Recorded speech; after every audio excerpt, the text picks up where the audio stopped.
ഇന്ന് ഇന്ത്യയിൽ ലഭ്യമായ ബഡ്ജറ്റ് ഫ്രണ്ട്ലി EV-യാണ് MG വിൻസർ.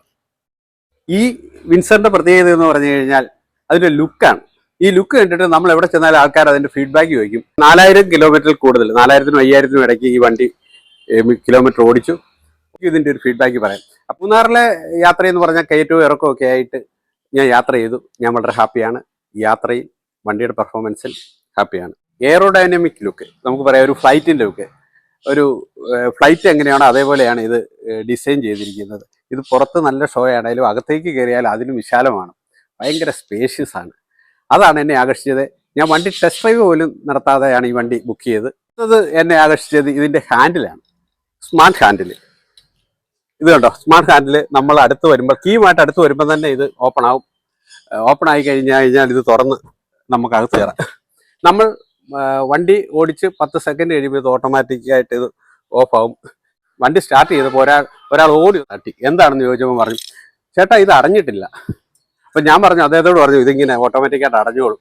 അപ്പോൾ ഇപ്പോഴുള്ള വണ്ടികൾക്കെല്ലാം സ്മാർട്ട് ഹാൻഡിലാണ് ഉള്ളത് എന്ന് തോന്നുന്നു. അപ്പോൾ ഇതും എന്നെ ആകർഷിച്ച ഒരു കാര്യമാണ്. ഒരു തള്ളി നിൽക്കുകയല്ല, നമ്മൾ കയറി കഴിയുമ്പോൾ ഫ്ലാറ്റ് ആയിട്ട് കൂടെ ഇരിക്കും.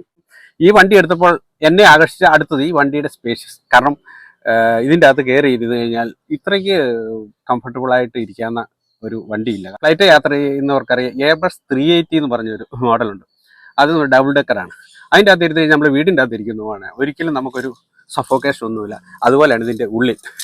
ഇതിൻ്റെ മോണിറ്റർ നിങ്ങൾ ശ്രദ്ധിച്ച് കാണും. ഈ വണ്ടിയിലെ ഒരുമാതിരി എല്ലാ ഓപ്പറേഷനും ഈ മോണിറ്ററിലാണ്. ചിലർ എന്നോട്, എൻ്റെ സുഹൃത്തുക്കൾ പറഞ്ഞു, ജെയ്സൺ ഒരു വണ്ടി എടുത്തിട്ട് ഒരു ലാപ്ടോപ്പ് ഫ്രീ കിട്ടി. വളരെ ശരിയാണ് ആ കാര്യം. അതായത് ഒരു ലാപ്ടോപ്പിൻ്റെ സ്ക്രീനിന് വലിപ്പമുള്ള മോണിറ്ററാണ് ഇത്. ഞാൻ എടുക്കുന്ന സമയത്ത് എനിക്കൊരു ബുദ്ധിമുട്ട് തോന്നി.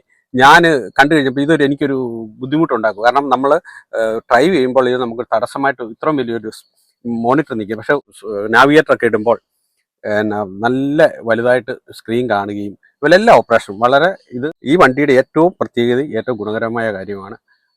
നമുക്ക് ഈ സ്ക്രീൻ നമുക്കൊരു ബുദ്ധിമുട്ടുണ്ടാക്കുന്നില്ല. ഇതിൻ്റെ ആ മുഴുവൻ കപ്പ് ഹോൾഡറാണ്. ഇത് ഏറ്റവും കൂടുതൽ 5 കപ്പ് ഹോൾഡർ തന്നെ ഇതിൻ്റെ ഫ്രണ്ടിൽ തന്നെ ഉണ്ട്. അതിൻ്റെ ഒരു ആവശ്യം ഉണ്ടെന്ന് തോന്നുന്നില്ല. എങ്കിലും വലിയ കുഴപ്പമൊന്നുമില്ല. നമ്മളത് അധികം ഉപയോഗിക്കുന്നില്ലെങ്കിൽ പോലും ഇവിടെ ഒരു 3 കപ്പ്, ഇവിടെ 2 മതി. ഇവിടെ ഫ്രണ്ടിൽ അപ്പുറം ഇപ്പുറം ഓരോ കപ്പ് ഹോൾഡർ. പക്ഷേ ബാക്കി കപ്പ് ഹോൾഡർ ഇല്ല എന്നുള്ളതൊരു അപാകതയാണ്. പിന്നെ ഇതിൻ്റെ ഇവിടെ നമുക്ക് ഇവിടെ സ്റ്റോറേജ് ഇവിടെ ഉണ്ട്, താഴെയുണ്ട്, അവിടെയുണ്ട്. അകത്ത് വളരെ സൗകര്യമാണ്. അതിൽ ഞാൻ ഹാപ്പിയാണ്. ഞാനൊരു ഫുൾ ഓപ്ഷൻ വണ്ടിയാണ് എടുത്തത്. തന്നെ ഒരു MGയുടെ തന്നെ ഞാനൊരു റെക്കോർഡിംഗ് ക്യാമറ ഫിറ്റ് ചെയ്തു ഫ്രണ്ട് ആൻഡ് ബാക്ക്. അത് മിക്ക വണ്ടികളും നമ്മൾ എടുക്കുമ്പോൾ പുറത്തുനിന്ന് നല്ല വിശാലമായ വണ്ടിയായിരിക്കും. പക്ഷെ അകത്തേക്ക് കയറി കഴിഞ്ഞാൽ നമ്മൾ ഒതുങ്ങിയിരിക്കണം. ഇത് അങ്ങനെയല്ല. ഇത് 3 പേർക്കുള്ള സീറ്റാണേലും നല്ല വിസ്തരിച്ച് എല്ലാവർക്കും ഇരിക്കാം. നല്ല ഇടയാണ്. കാരണം നമുക്ക് ഒരിക്കലും ഒരു വണ്ടിക്കകത്ത് ഒരു ശ്വാസം മുട്ടലൊന്നും ഉണ്ടാകില്ല. അതാണ് ഇതിൻ്റെ അടുത്തൊരു പ്രത്യേകത. ഈ വണ്ടിയുടെ ബാക്കിലെ ഒരു പ്രത്യേകത എന്ന് പറഞ്ഞു കഴിഞ്ഞാൽ ഇതിൻ്റെ സീറ്റ് 90 ഡിഗ്രി ഇങ്ങോട്ടാക്കാം. അതോടൊപ്പം ഓവറോൾ AC അങ്ങനെയുള്ള കാര്യങ്ങളൊക്കെ അങ്ങനത്തെ എല്ലാം തന്നെ വലിയ കുഴപ്പമില്ല. ഈ വിൻസറിന്റെ പരസ്യം നമ്മൾ ശ്രദ്ധിക്കണം. ഇത് ബിസിനസ് ക്ലാസ് എന്നാണ് പറയുന്നത്. നമുക്ക് അകമൊക്കെ കണ്ടു കഴിഞ്ഞാൽ വളരെ ബിസിനസ് ക്ലാസ് ആണ് കണ്ടാലും ലുക്കിലും. പക്ഷെ ഒരു ബിസിനസ് ക്ലാസ് എന്നുള്ള സ്റ്റാൻഡേർഡ് പറയുമ്പോൾ അതിൽ സീറ്റ് നല്ലതായിരിക്കും. മോറിസ് ഗാരി എന്നുള്ള കമ്പനി ബ്രിട്ടൻ്റെ ആയിരുന്നു.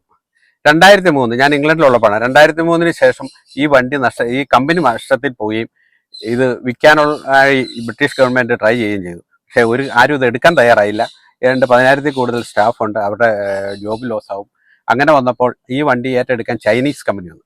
പക്ഷേ ഈ ജോബ് പോകാതിരിക്കാൻ വേണ്ടി അവർ അവിടെ തന്നെ പിടിച്ച് നിർത്താൻ. പക്ഷേ ചൈനീസ് കമ്പനി സമ്മതിച്ചില്ല.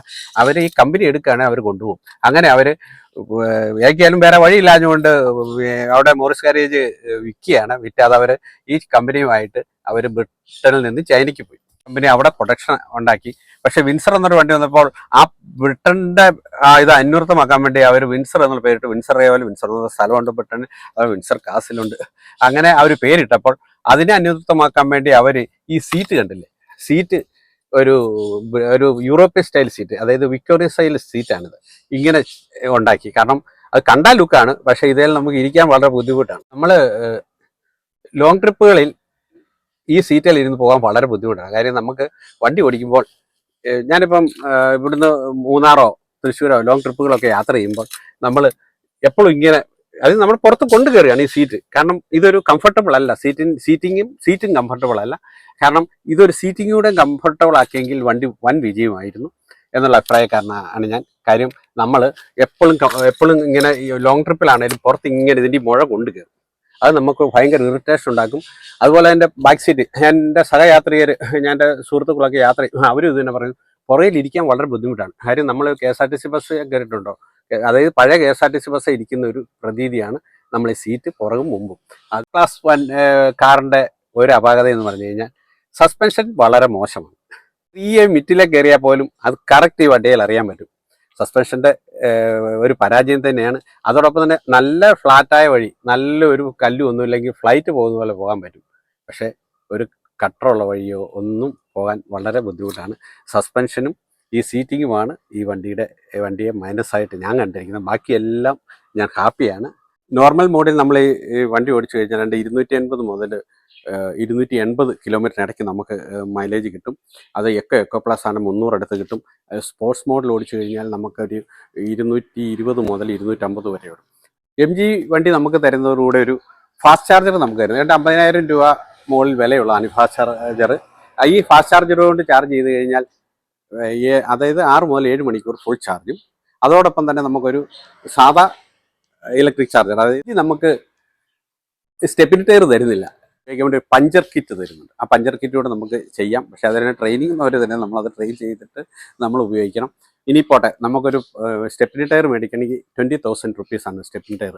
പക്ഷേ ആ സ്റ്റെപ്പിനി ടയറിൻ്റെ ഒരു പ്രോബ്ലം എന്ന് പറഞ്ഞു കഴിഞ്ഞാൽ അതിന് വിഡ്ത്ത് കുറവായിരിക്കും സ്റ്റെപ്പിനി. കാരണം അതിൻ്റെ പുറയിൽ അത് വെക്കാൻ ഫുൾ ടയർ എടുത്ത് വെക്കത്തില്ല.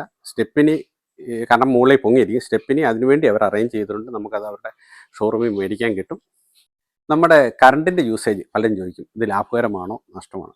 3000 കിലോമീറ്റർ ഓടിയതിനൊരു 6,000 രൂപ അടുത്തോ എനിക്ക് കറണ്ട് ബില്ല് ചിലവ് വന്നുള്ളൂ. 6,000 രൂപ എന്ന് പറയുമ്പോൾ 3000 കിലോമീറ്റർ വണ്ടിയാണ്. ഒരു പെട്രോൾ വണ്ടിയാണെങ്കിൽ അതൊരു 20,000 രൂപയുടെയും കുറഞ്ഞ് നമുക്ക് പെട്രോൾ അടിക്കേണ്ടി വരും കുറഞ്ഞത്. അപ്പോൾ നമുക്കതിനൊരു 6,000 രൂപയോ ചിലവായുള്ളൂ. ഇതുമായിട്ട് കമ്പയർ ചെയ്ത് കഴിഞ്ഞാൽ ലാഭകരമാണ്. അതുകൊണ്ട് ആ കാര്യത്തിൽ നഷ്ടമില്ല.